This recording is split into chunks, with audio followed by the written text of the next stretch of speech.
away from God here. Maybe I mean, you have to respect the champion for most, you know, high-level junglers, and he definitely has a few smatterings of it. But as we said, definitely not the main champion for him. So I feel like CLG are pretty happy about that.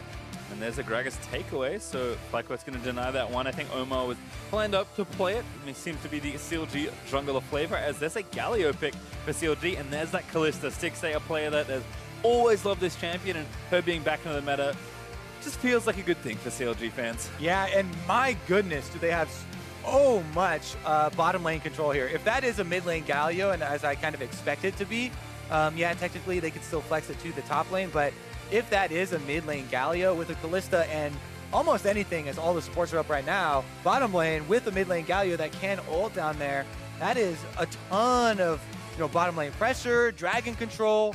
So it looks like CLG are, you know, setting up for one of those very versatile mid games. Yeah, and there's Kog'Maw and Gnar for FlyQuest as their first picks there of phase 1. And I think much like Gragas, we do see him flex top every now and then, but it's much less likely now. I think the same is true for Galio. You can do it, it's just not nearly as attractive after some of the changes. Yeah, and it's very interesting too, because we have a bit of a switch here. FlyQuest are going for the more, you know, strong front line with long range DPS for the back line here in Kog'Maw, the more standard that CLG did last game. And then CLG are going with a lot of early game playmaking potential, the Kalista lane, and a ridiculous amount of crowd control and playmaking ability off the bottom side. If they have Kalista Thresh on bottom side to set it up and Galio comes in, that is a lot of CC there that they could stack. Yeah, and it's the classic lane.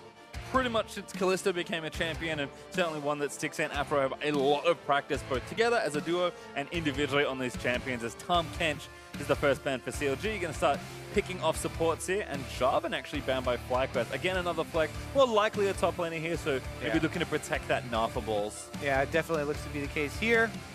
And another support ban. I was expecting it actually for a possibility to be Braum, but quite actually a lot of people do kind of like the Thresh into that Braum as well. So it looks like CLG not going to be scared of FlyQuest and Lemonnation taking that one. It's one of Lemmonnation's most played and one of his favorite champions, so that actually be the case there. Meanwhile, I do expect High to bring a high DPS mid laner again. Corki actually would slot in decently, but you know, the Kog'Maw actually does still a very, you know, magic damage heavy split as far as his damage profile. Does less than the Corki, but still that would kind of skew them a bit far towards the magic damage side. Well, there's actually Olaf for the jungle, I assume. Could be flex, but pretty low possibility there. So now a system to get the Galio in aggressively to the backline there, as Olaf's going to be picked up for, again, Omar. Yep, pretty much the classic combo here, the Olaf plus the Galio, because it's very easy to force mid-game plays.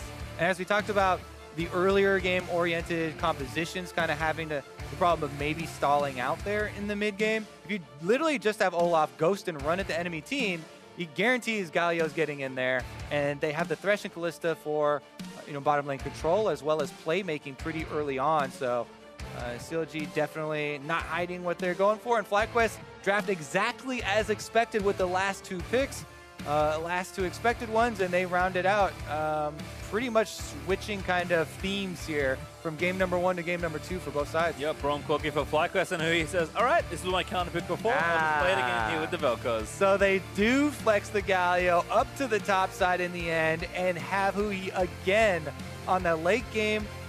Very long range, high damage champion here. He was untouched in the last game. This game, though, he actually has to deal with a front line that's going to come for him. So unless he gets the Banshee's Veil super early, Gragas and Gnar are going to be all over him, or attempt to be all over the Vel'KoZ and try and take him out earlier. So he'll definitely have more to prove in this game than I think the last game on the Vel'KoZ. Yep, did have some great snipes, but pretty much just played siege mode all game long in the first. We'll see if he can keep up with some expected pressure coming his way there for FlyQuest. And Moon now on a significantly, a tank jungler, which is very different from the assassin-style jungler of Kha'Zix. I expect him to stay just as aggressive, and we've seen this especially when Dardoch plays Gragas. He loves to just abuse how much early power Gragas has and just continually hit lanes over and over until something breaks. Yeah. Definitely going to be the case. We'll see how Omar does in his first North American LCS game on stage with the team. Olaf is one of his most played champions there. It was that and the Warwick, very high percentage. So he's got his comfortable champion, and they have a very solid team fight and some backup for him with the Galio ultimate. Yeah, kind of curious about that top lane matchup as well. I did mention that Galio has kind of fallen a little out of favor in the top lane. Again, you can do it, but with a champion like Gnar running around, who's always been good at punishing melee champions, it can be tricky. So, I mean, Ball's already got a solo kill in the series. Let's see if he can make it 2 for 2 in just as many games. We're about to load ourselves on the Summoner's Rift for a second game. FlyQuest built a big lead but could not convert. Gonna look to change that here in the seconds. All right, we'll see. Probably should just be the normal starts here from both junglers. I mean, you would expect Moon to start on Raptors with the Gragas and get a little bit of a Corki pull, which is always super nice to have and kind of gets you off to a very good experience and pace for your early clear. Meanwhile, Olaf can do the same. I'm personally a fan of starting on the blue buff and not getting a leash from your bottom lane, just power clearing like that. But so many of the LCS junglers still actually about maybe 60% of the time do start on their Raptors for the bonus experience that you get there, and you get a little bit more out of the full clear, but does kind of open you up to a couple possibilities as far as early pressure. Yeah, not a lot of poking around going on there. Lemonnation going to check that pixel brush, but no one to be found as he slams the Winter's Bite into the grass. That's just, again, some setup here. Just defensive positioning for both, and looks like they're going to try and get those jungle starts scouted out. Huhi even protecting that mid lane, but high, nowhere near it. As FlyQuest are maybe expecting some sort of Raptor ward to come down, and this ward's a very shallow, just hitting the river area for the most part. So people are going to be unimpeded, but these starts should not be surprising. Yeah, no surprise here. And actually, you don't even have to fake pull for an Olaf for your bottom lane, because generally when he does even start on the other side and does do the blue start, he doesn't have to get a pull. So bottom lane for CLG should also get the added bonus of being able to push early and get the early level 2 and wave clear. So Turtle and Lemonnation should probably be under their turrets for the time being. And that would allow Stixxay and Aphromoo a little bit of freedom. Do always have to watch out for Aphromoo's early roams as well when he's on Thresh. It is always fun to watch Olaf clear, though. It's very dramatic when Olaf's in the jungle, because it looks like everything's going wrong, but the reality is he does want to be low to proc that passive, and very kind of calmly clearing his camp on the tough side. Olaf almost nothing goes wrong for Olaf early unless he gets invaded by something like a Lee Sin or a Kha'Zix that's going to kill him. Oh, the hook lands in bottom side. Aphromoo. Long range there, the play's going to move him back. Ignites down, that's first blood! Whoa, super late flash there from Lemonnation. CLG get the first blood, 2 versus 2. This is why people don't give them this lane when it's popular. This is also why people don't go for those big leashes, or if they do go for the big leashes, play so much more respectfully. Because as we said, the CLG bottom lane, you don't have to help your Olaf at all in the jungle. He takes care of himself. So they got the early level 2. That was guaranteed to them. And Lemonnation gets hit with the hook, and then also sticks around until after the ignite, and spears are already in him.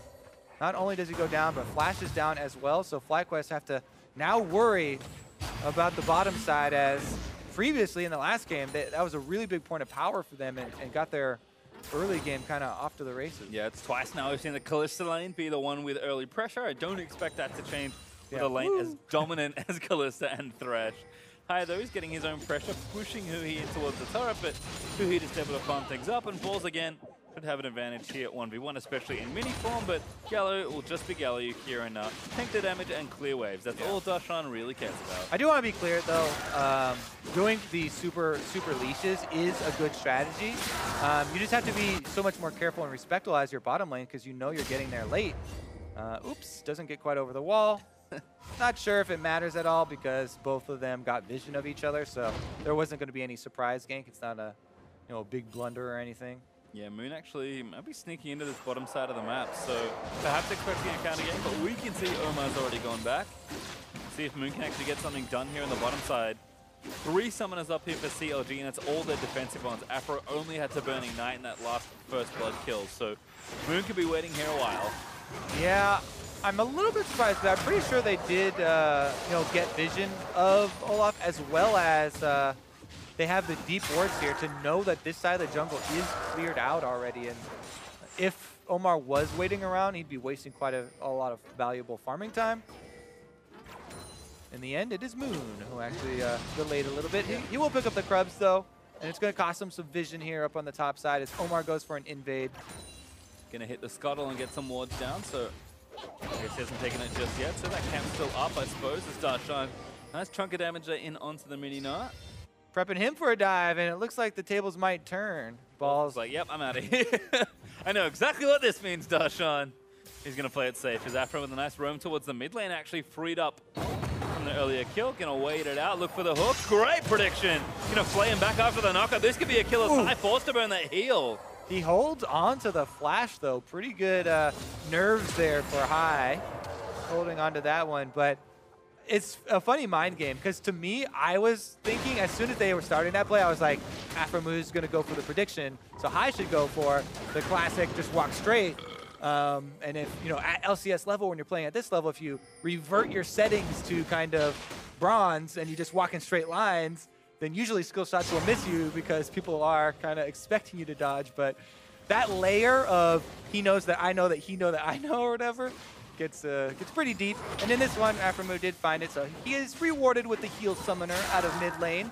Those roams that we mentioned, though, and warned about as far as Aphromoo's Thresh do find an early success here in the mid lane versus High. Yeah, and it just hasn't hurt a Stixxay at all here. 500 gold up in his lane, up in CS, and... Yeah, that kill will do it for you. Yep. Big injection of gold there. Again, just pushing things out. Ulti from Huhi's going to force him away. Hook again lands in onto WildTurtle, but the shield's up from Lemon. Stixxay trying to lay the spears in. Might even go all the way for the dive. No ignite this time. Keeps Turtle barely alive. Aphromoo back on that playmaking support. Wasting no time, and CLG just asserting their dominance. Uh-oh, here comes Darshan. I might have overstayed. That Q's going to miss. The minion's going to help him out, but there's the flash. Darshan just forces it. All right, no summoners for High now in the mid lane. They're going to need some, you know, extra vision work or extra support there from the jungle. Well, Darshan wandering back towards that top side as it looks like Aphro, I think, did recommit Ignite, given where its cooldown is currently sitting. So didn't have quite enough to take down Turtle, thanks to Lemonnation blocking a lot of that damage. But still, you can just see how much pressure CLG have in pretty much every lane. Top lane's kind of dynamic back and forth. Darshan was able to sneak roam time in, but now had to rejoin there. Other than that, Huhi just farming against High, which is fine for them, and had got an advantage in that bottom side. I think that was a really good roam there by Darshan, considering like he doesn't have like huge advantage in the top lane or anything, and he really took a good opportunity to go get a very efficient gank on mid lane and get that summoner down. We saw the pop up there. Omar was the first picked solo queue player for the Scouting Grounds, which is an event we held here at the North American LCS studio. High, no summoners. Ooh, flashlight gonna miss. Look for it again. Another great predict from Aphro. Knockup's a little short, but he gets moved back into it. Massive play as Omar picks up a kill. Can't be surprised there. As he said, no summoners in the mid lane, and he was going to need extra vision support if he wanted to play out there in the middle of it. They don't secure it for him, so CLG immediately punish. Another roam from Aphromoo, and he's off. Oh, he's found Turtle. Gonna flame back towards the Olaf, and now, okay, where do I go? Turtle, yep, nowhere is the answer. Aphro, a well-deserved kill for himself. Yeah, he's actually going to get the credit there. See if they blast Stone over for some extra farm. In bottom lane, actually, the first turret gold still available, and it's definitely a possibility for CLG to try and rush this down. Red buff on Olaf and take it super quickly. Yep, just Lemonnation to defend right now. High is coming down, but even with the package, it's going to take him a little while longer. It does ride in, so it might be time for a play. 2v3, though, seems a little loose. High just going to force them back. Or at least try, yeah. But he's like, okay, don't want to get hooked again by Aphro. He just burns the long-range package and makes that wave fall down. Huhi actually baited him a little bit by, going for a fake roam here. But Aphromoo went for the early Moby boots. He does miss the flay, but lands the hook here as High was trying to go for the zigzag pattern. Omar then is set up so nicely. Aphromoo just kind of beat him over here, but then he's going to take it with his little cheeky auto here on the Thresh. And again, Stixxay, despite all the pressure here from Aphro on other sides of the map, up a significant amount of CS there, 30. That's 86 to 56 right now. Huhi even steals, no, that's his blue buff. Gets his blue buff. Always getting mixed up. You gotta steal it from your jungler. And you know what? In solo queue, absolutely true. Especially this first one. They always want to hold on to it. Yeah. I don't know, man. This bottom lane is actually more of a problem than the FlyQuest advantages that they had in the previous game. So I would have to say CLG should continue to force plays around this bottom lane because Stixxay is so massively ahead with not only the kill, but also that extra CS lead that you mentioned. Definitely a huge point for them to actually create plays around. Teleports are available, the ultimate from Galio is also always an option. They don't really have a roaming mid laner, but you don't really need it at this point because Huhi has so much presence there in the mid lane. Yeah, you can see CLG pretty much purely focusing on this bottom side of the map right now. They've got an Ocean Drake. They're actually going to look to start up here. The Stixxay and Aphro are going to move towards the pit. And again, just putting that vision down, roaming around, and just letting Darshan farm. I mean, yes, he's behind 20 CS pretty much versus balls, but he's keeping his turret healthy. He's making sure he gets at least some farm, and he's very relevant onto scale towards that mid and late game. So FlyQuest need to find an angle to either save their bottom lane, or if it's too late for that, break open a different section of the map and kind of get this laning phase out of the way, because it's gone horribly wrong in the bot lane. Yeah, fortunately for FlyQuest, they do have the stronger front line this time. Well, actually, not so much this time, as CLG have a pretty good combo of their own. So it does make it a little bit riskier, right? Because you definitely want your Kog'Maw at least to get a single item before you try and bring that to fruition. Balls actually gets chunked out pretty decently there by Darshan. Yeah, very squishy. So be careful not to eat too much damage.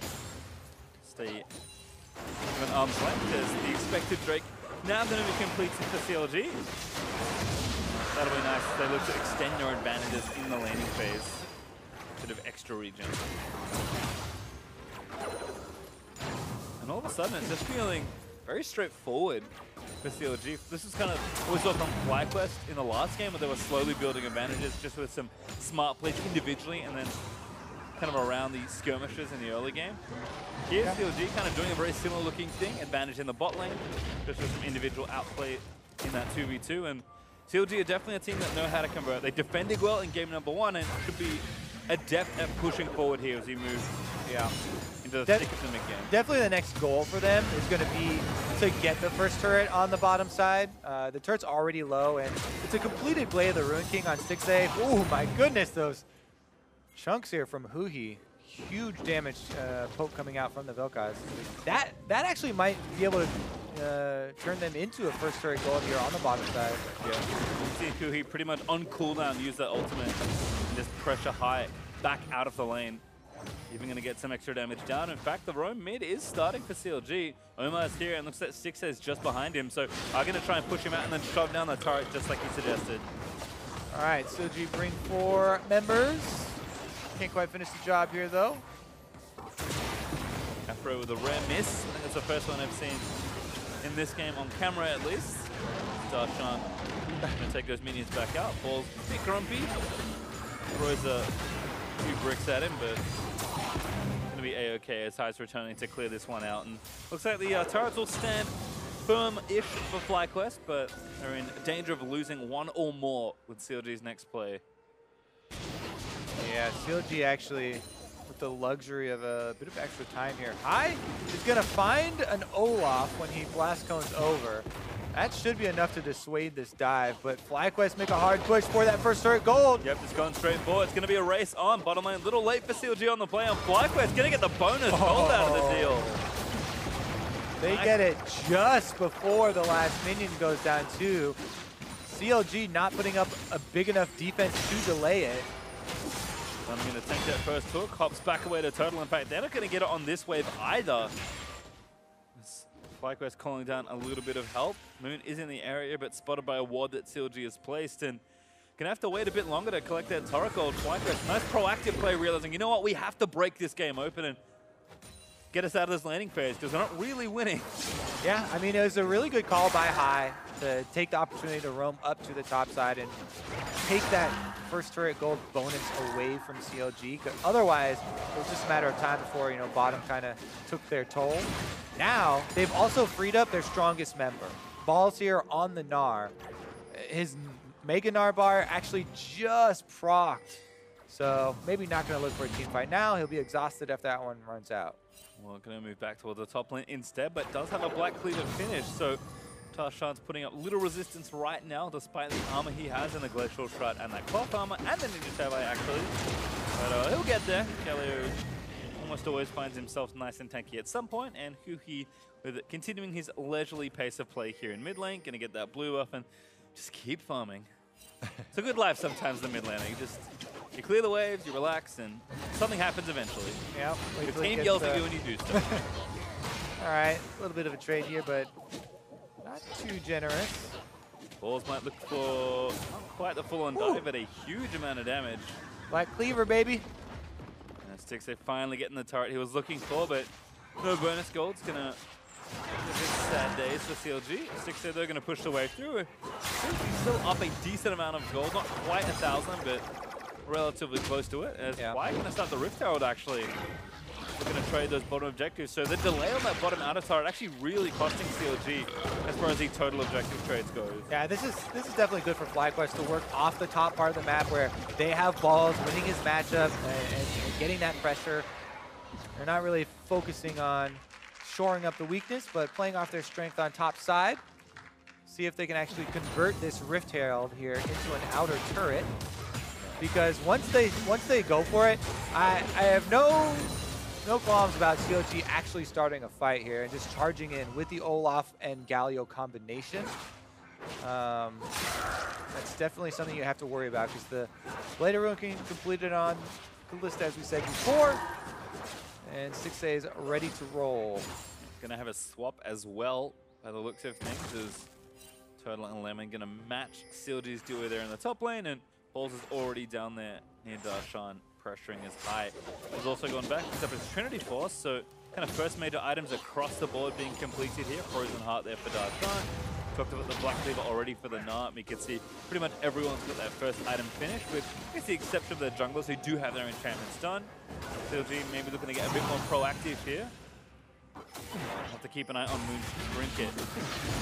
See where he looks to apply the Rift Herald. If he can find a place to really do it. CLG actually hard forcing in the mid lane, gonna look for this turret. They tried it earlier, they get ulted back in, and oh my god, gets popped down. The Ragnarok's gonna be popped. He runs away from the turret, but did a significant amount of damage before it could get out of there. Absolutely great ultimate here from Moon on the Gragas. Not only do they get a big chunk onto Omar, but they also took his ultimate off cooldown, so the option for that charge that we mentioned is not there. And during that whole play, they had Turtle splitting on topside, getting more farm into the Kog'Maw, so their actual damage for the fight is going to be in a better spot. Here we go, though. Balls is going to have to get out of this one. Oh, it does hop out of the way, but there's Fate's call. Pop Balls looking for the Mega. They're going to try to turn it around, but 3v1 doesn't feel very fair. The double Wallop is going to land, but he gets hooked by Aphromoo.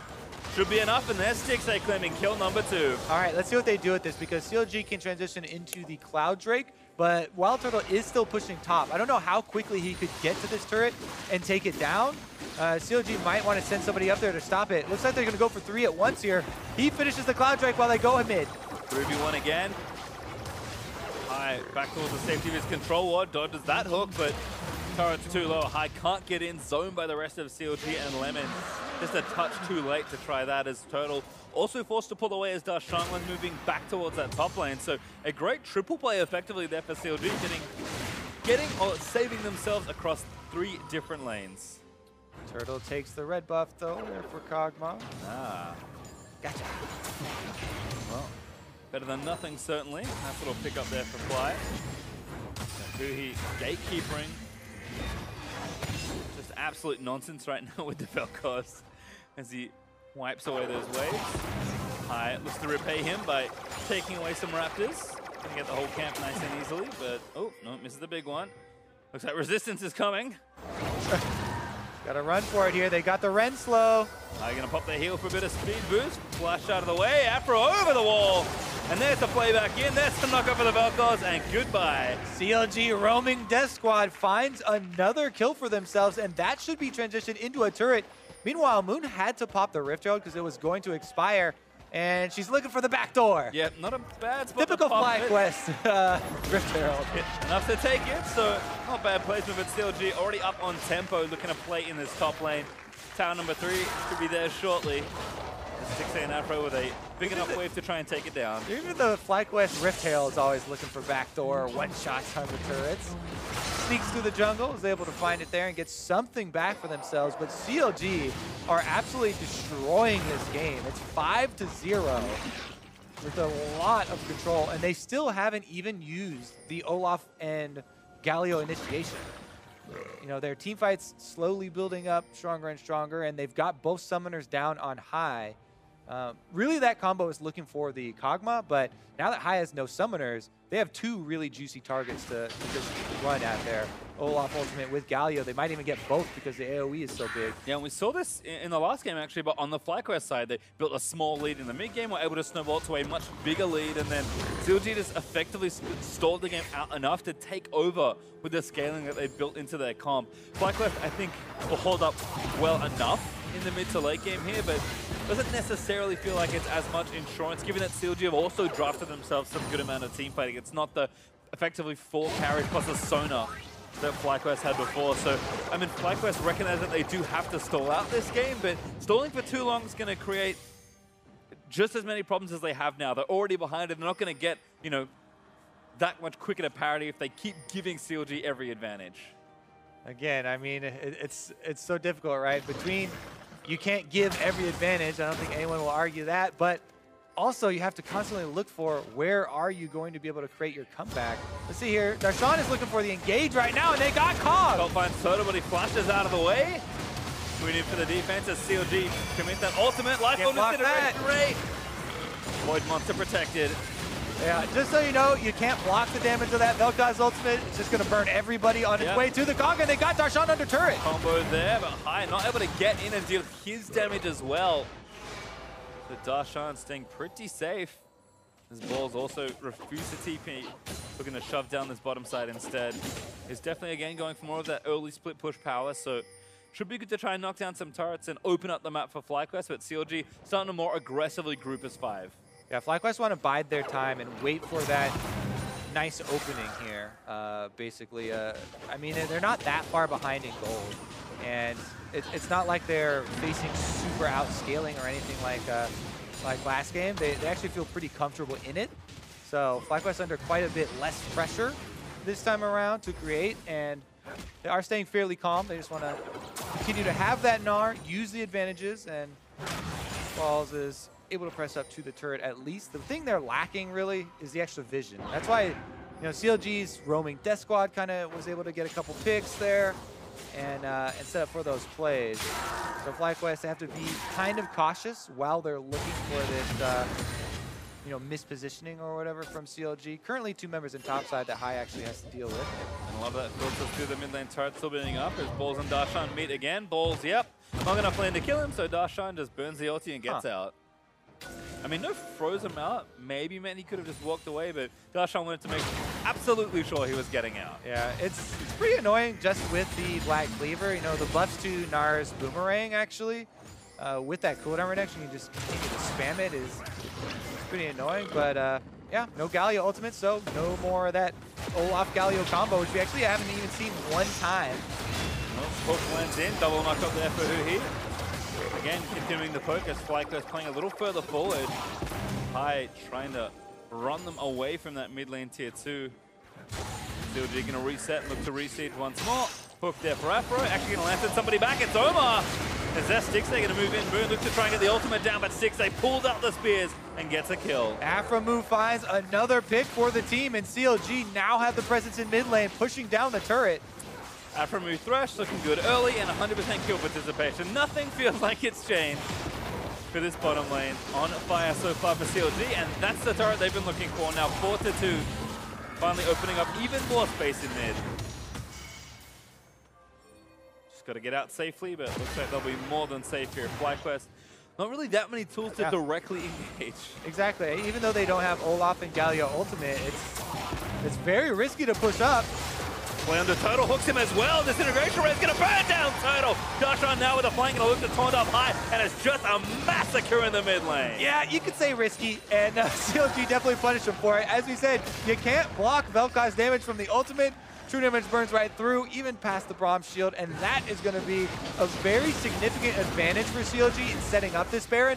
They're the ones with the Kalista, so a secure should be very simple for them. Yeah, Moon is up, but it's going to take a number of heroics to try and steal this one. And Huhi's just going to zone him out of the way. Moon's going to get knocked up and going to try and get himself back into the pit. Huhi's going to make sure it doesn't happen in time. And even if he gets in there, I think he's got enough burst. There's the Ren. Going to take down the Baron. Ulti there going to be committed as Moon does get a kill. Ball's going to go down. He actually leapt into the pit as well. So that's where the extra damage came from as Balls gets one. But the last two members of FlyQuest die and CLG claim the Baron. Yeah, it actually was a little bit close there. Split second between the Ren and the Smite's going down. But yeah, Ren does far more damage than the Smite is going to do. So CLG, let's take another look at the setup. Aphromoo, who else? Sets up the play, goes for the flash, gets 2 with his play, and man, it's a massacre after that. All you have to do, they're already down in numbers and didn't have any sort of front line with them, so it's just CLG running them down. Yep, they lost the marksman, then they lost their mid laner in about as many seconds. CLG now with the Baron, going to look to make a pretty monumental Baron power play. Like us, we saw, couldn't quite get enough damage done with their earlier Baron and didn't maybe push their advantage there enough. CLG already up 6,000 gold when this Baron buff starts for them. So with a lot of turrets already taken care of, they got 2 in the top and bot lanes to try and knock down, and obviously we'll be looking at inhibitor turrets as well to kind of get the maximum out of this first Baron. Yeah, this game is looking much more like the 8th place versus 1st place that people were kind of expecting. FlyQuest did have a pretty good showing there in game number 1, though, fighting for themselves. But this time around, CLG not wasting any time. Baron buff means they can pressure 2 lanes here. Just leave the Galio, whose ultimate is coming off cooldown pretty quickly here. Only about 20 more seconds on that one. He can just buff up the minions in mid. He doesn't even have to pressure the turret. Just 1-4 and use that Baron buff. Yep, splitting right now. It's a little 4-1 formation, but they've got the go button as well. Omar's actually finished his Righteous Glory, so we might finally see some Olaf Galio combos. At this point, they're not necessary, that's for sure. Yeah, we don't even need to set it up anymore. CLG, though, as you said, huge gold lead means it kind of affords you confidence, right? And they might even get to the point where they just steamroll straight through a turret. This Baron cannon is causing enough grief. Finally falls to WildTurtle's artillery, but High with the package lining something up. Darshan just consistently pressuring mid, and top wave is also pushing in favor of CLG. So as almost always, the setup's looking perfect as they try and do damage with this Baron and take the maximum. High gonna run Darshan out of the way, and Darshan's gonna pretty much ignore him. Tank damage, baby.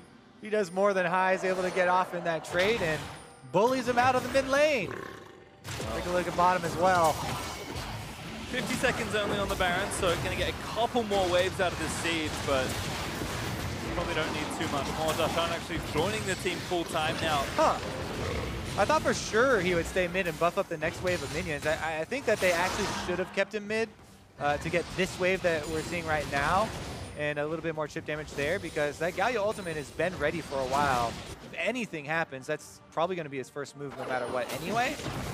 So get the most out of the Baron buff. You can actually even go run back down your lane to buff them up. Oh, here we go, though. Yeah, hook on a move, but Lemonnation leaps in front of it again. Huhi with the ultimate with the lock. It's going to block a lot of that damage. CLG, though, get them off the turret, and that's all they wanted. Darshan going to line up the taunt to zone them off it, and this inhibitor's looking not long for this world. Vel'KoZ damage cannot be denied. Huhi still putting out huge heaps in game number 2. Hasn't really been threatened there as well. He's already got the Banshee's Veil, and CLG casually take the inhibitor. Yep, just walking up, take it down, and that's really what they were looking for. They had pressure on that top lane.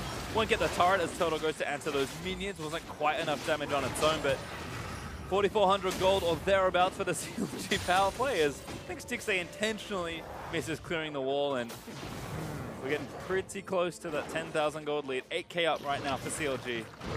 But it's not getting much better for FlyQuest at this stage. No, No, it is not. And the thing that we would always point to with a comp like this would be like, okay, so there's possibility of playmaking. Gragas and Gnar always has a chance. If somebody's out of position, you know, there is a possibility that FlyQuest can try and go for some playmaking, but again, as the game gets longer and as the goalie gets bigger and bigger, the type of play that you have to make gets more and more one-sided here, as now it has to be not only a surprise play from Fog of War, but also a numbers advantage play, or else even if you surprise them, they'll probably turn it around on you. Yeah.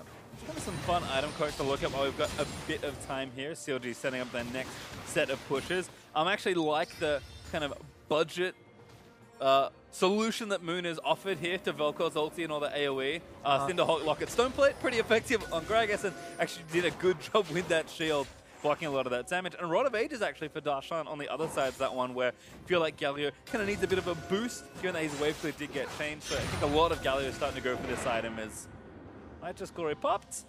Looking for no one, because there's no one around. CLG hoping someone was peeking around the corner there. Yeah.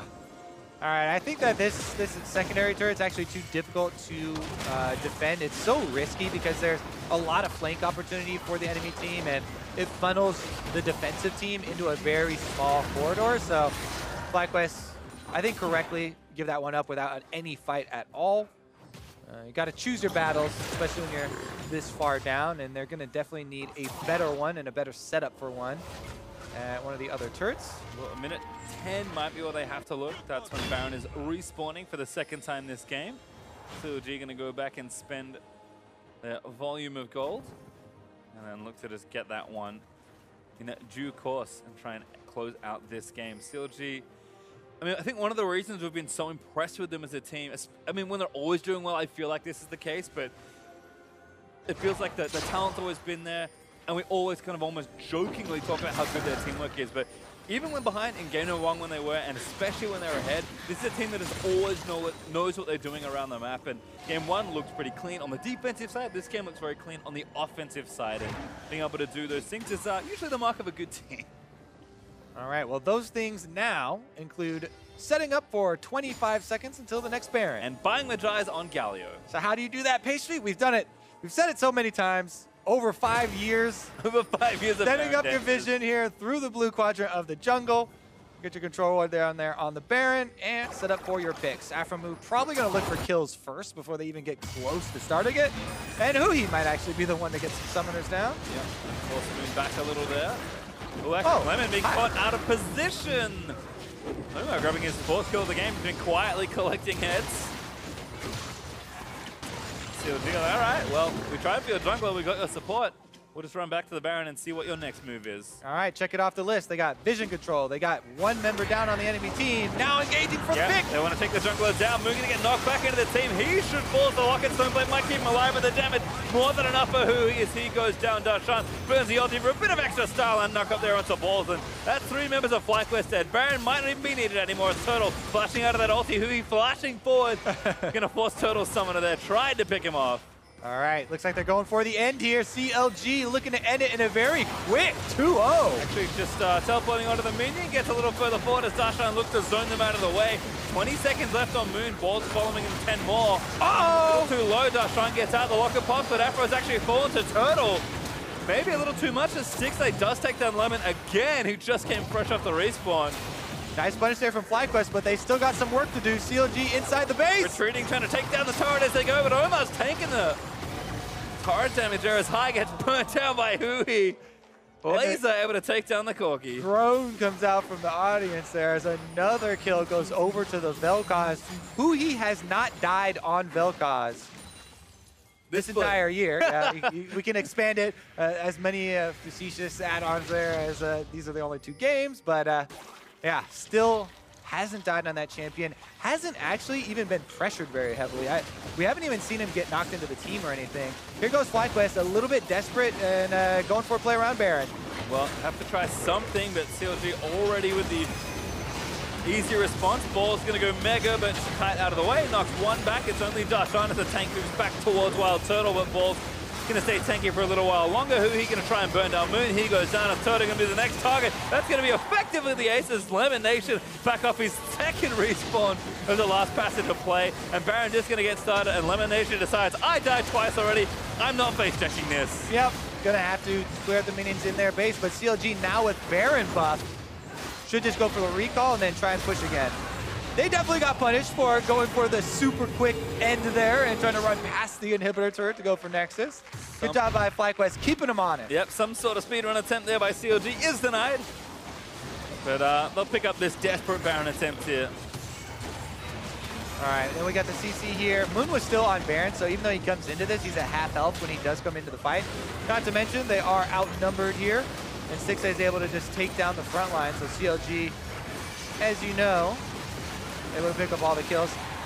And FlyQuest, people are gonna be like, oh yeah, it's that super risky Baron for them or whatever, but the options are super limited at this point in the game, and they were kind of banking on the fact that CLG were a little bit lazy with their wards, or didn't have anything on that Baron.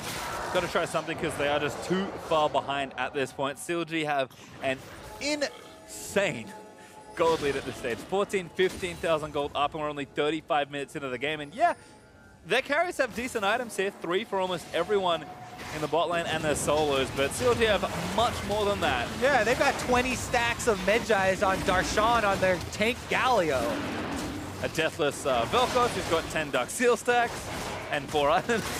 I mean, that, actually gonna have to sell that Dark Seal if he wants to finish probably a Death Cap as that next item. Aphromoo is the only guy who's not a KDA player. He's going in, creating the plays for the team. That's true. He actually has all the deaths. Bagel shop opened on the rest of CLG. Zero's in the death column right now, but CLG is going to look for this siege, take down this tower. They've got another inhib to try and take if they need it in the bottom side of the map, and FlyQuest will offer a pitiful defense as Omar rushes in and slows down Lemon and High. Afro again with a big play, plays High back, going to try and take out carry number 1. He goes down as Turtle is trying in vain to get Darshan out of the back lane. Does get stunned by the Braum, but Lantern taken out will keep him safe, and Huhi going to zone the rest of them out as inhib number 1's going to fall in the mid lane. All right, 5 versus 3, Elder Dragon buff on, and CLG this time around. Yep.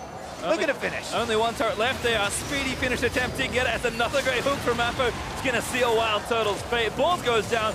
Only one left there. It's Lemon once. No, never mind. He's absolutely dead. As CLG going to knock down the Nexus turrets, ace FlyQuest, and complete the sweep 2-0 to start their next week. Who needs Rift Rivals, Kobe? Not CLG. Still on top as they sweep FlyQuest and looking about as clean as ever. Omar's first game into the LCS is a successful one. Still has yet to die in the LCS. Feeling pretty good about that one. And CLG, very solid second victory right there in the series. They will keep their first place standing and keep it solidly.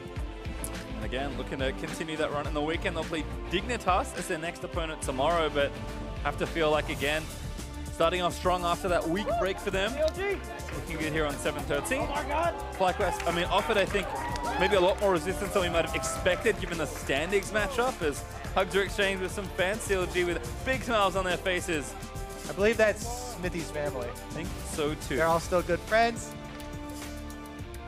Meanwhile, FlyQuest definitely disappointed, but they showed fight in this series, that's for sure. I think Ball's got a solo kill. He can be happy about that at least. Doesn't look very happy about it. It's like also pack up their things and look to the next engagement this weekend. I think Moon's audio that we heard before when he was like kind of that little interview where he said, you know, we are getting better, but do we have enough time? I think kind of showing here in this game, so much improvement already, but you need a lot of work to take down a team as good looking as CLG this split. And unfortunately for them, that 1 week was not enough work, but if they keep working at it, you can see these things coming together. I just think FlyQuest haven't quite figured it all out like they had when they first joined the LCS. Yeah, I mean, we did see some of the old inklings, right? The Baron call in game number 1 was super good. Blast going over the side, able to sneak that one, and thought that this was going to be the thing to keep them going and the momentum that they needed to finish out that game, but did end up stalling that one out as well. And then game number 2 was pretty much just a CLG show. And again, the thing that happens is, you know, you see FlyQuest with momentum, and generally they don't get stopped, which is the impressive thing. So I will credit CLG's defense pretty heavily there in game 1, just trusting in the comp they'd built for themselves and knowing that they could win that game once they hit a certain point and didn't fall too far behind.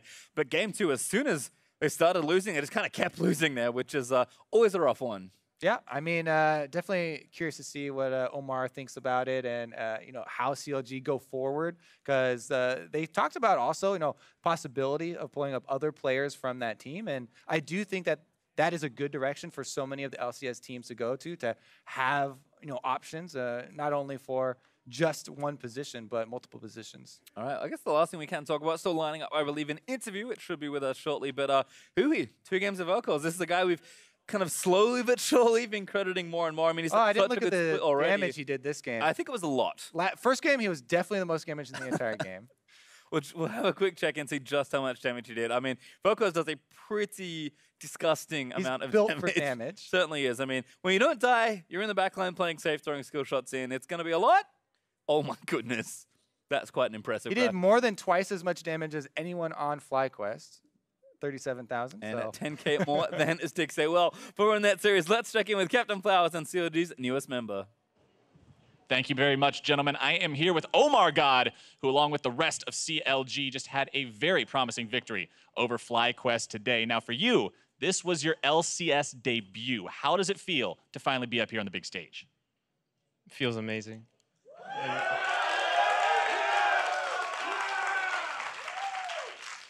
Especially the fans. Right after the game, everyone was shouting my name, and that was an amazing feeling. I'm sure it absolutely was, and you deserve it. Very awesome performance there in that second game that you were a part of. And I want to ask you, you're someone who's been a part of the entire process of going from one of the top players on the Challenger ladder. You were a part of NA Scouting Grounds. You were the first pick overall in that, I believe, some of the top talent available. You went through the Challenger Series itself. Now you finally made your way here. What parts of that process were the most important for you in terms of your personal growth? Like, how did you continue just raising it up level after level to get to this point? I think the most important part is focusing on what I can control and what I can't control. I can't control what opportunities will come to me, but what I can do is work hard and practice as much as I can and try and make myself the best player as I can be. And eventually opportunities will come to me, and that's what happened today. So the process, it's a gradual, long process, but I'm really happy I finally made the transition to LCS.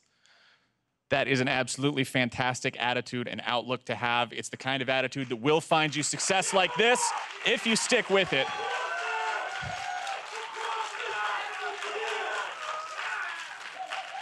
The fans obviously enjoy it. They're supporting you. They're cheering for you now.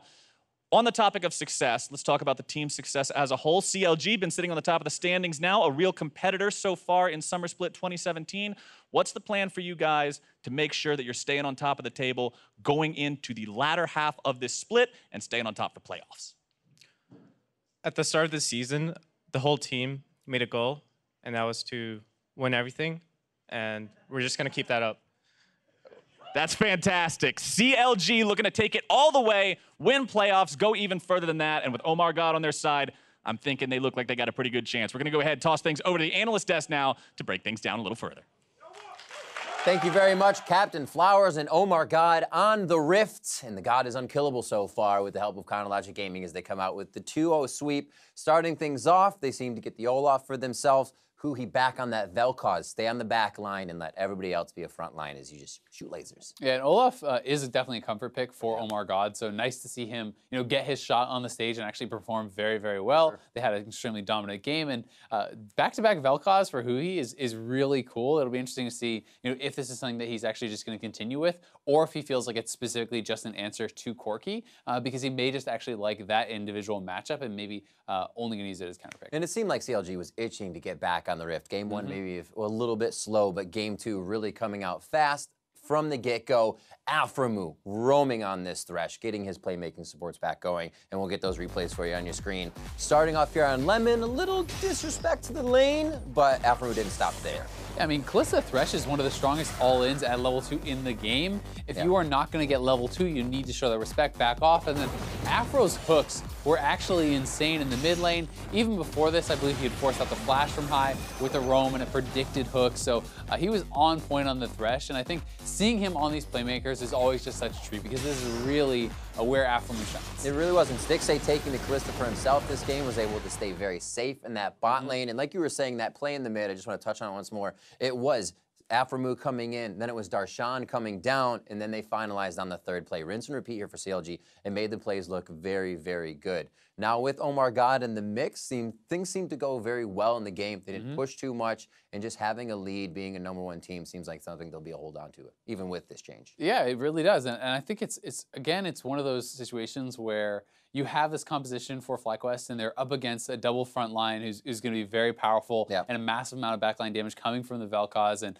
even this Kalista who is very, very fed. And I think it's really tough to play those sorts of compositions from behind, with all these frontliners in your face. Last game, it was like Gragas and everything up in their face. Now they have Galio and Olaf as the front line, so that's a very powerful initiating combo. And Kog'Maw is just essentially having to run away the whole fight. Like, it makes it so tough for FlyQuest to actually make their composition work. Right, all that time, all the players in your face engaging. Aphromoo as well, forget to mention, he is player of the game. Can't forget that as he came out with big plays as we move into our next replay here at 24 minutes. It is a CLG 3-0, and who should it be on the front line but Aphromoo himself? Yeah, and I mean, he actually snuck the hook around Braum there on the side to get Kog'Maw after landing the double flay, and as soon as he catches those guys, there's no chance that FlyQuest can actually participate in the fight. You can see the enormous amount of damage that Huhi was able to actually get down on the Vel'KoZ, and even Darshan doing a fair bit of damage himself, going for this kind of hybrid damage build. Yeah, thanks for bringing that up. Mage dies, full stack. Yeah, and he gets a Roa and stuff. Like, I think the Roa second item is pretty troll. If you're going to get it, you should probably get it first so it stacks up, but still. Did work out for themselves, and they had a lot of damage to actually back up the Kalista, who can sometimes struggle in the later stages of the game. So I think that their composition made sense. They played it very well, and it'll be interesting to see if other people are going to start picking up the Vel'KoZ and utilizing it maybe against the Corki. I know in the past we've seen guys like Jensen play it in the LCS, so maybe this is a thing that's actually just coming up big in scrims, because Kalista